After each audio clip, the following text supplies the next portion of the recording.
سبز گنبد کے اوپر جو کھڑکی ہے مدینہ شریف میں، اس کی کیا حقیقت ہے؟ وہ گنبد شریف کے اندر کھڑکی تھی جس کو کھولا جاتا ہے تو اندر اس کے روشنی داخل ہوتی ہے۔ اس گنبد کے اندر بھی گنبد ہے اور وہ پتھر کا گنبد ہے، یہ سبز گنبد تو لکڑی کا ہے۔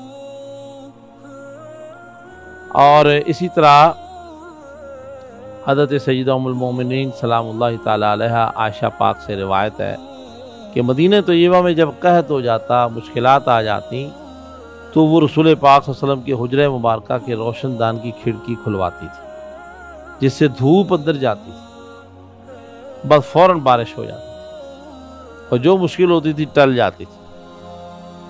یہ احادیث میں موجود ہے۔ اس وقت یہ گنبد اس طرح کی شکل نہیں تھی، لیکن بعد میں جب گنبد بنایا گیا تو حضرت سیدہ پاک کے اس عمل کو قائم رکھنے کے لیے اس کے اندر بھی کھڑکی چھوٹی سی رکھ دی گئی کہ کبھی ضرورت پیش آئے تو یہ کیا جائے۔ آج کے حکمرانوں کو اللہ عقل دے، ایک تو ساری دنیا کے اسلامی ملکوں کے حکمرانوں کو جمع ہو کر طواف کرنا چاہیے، روضہ رسول پر حاضری دینی چاہیے، توبہ و معافی کے ساتھ سرکار کی بارگاہ میں استغاثہ کرنا چاہیے امت مسلمہ کے لیے، اور پھر وہ کھڑکی بھی کھولنی چاہیے۔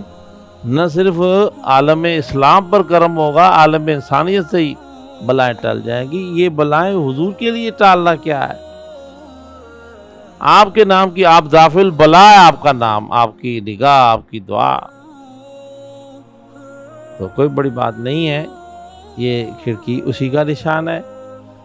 حاجت روا، مشکل کشا، دعاؤں کا قبول کرنے والا اللہ ہے، اس میں کوئی شک نہیں، لیکن اسی کی عطا اور اس کی مہربانی سے بزرگوں کی نگاہ و دعا، ان کا نام، ان کا وسیلہ بھی حاجت روائی کا ذریعہ بن جاتا ہے، اور وہ حاجت روا کہلاتے ہیں، دافع البلا کہلاتے ہیں۔ بہرحال حضور کے روضہ مبارک کی جو وہ کھڑکی ہے، اس کی تو یہ حقیقت ہے، میں نے عرض کر دی۔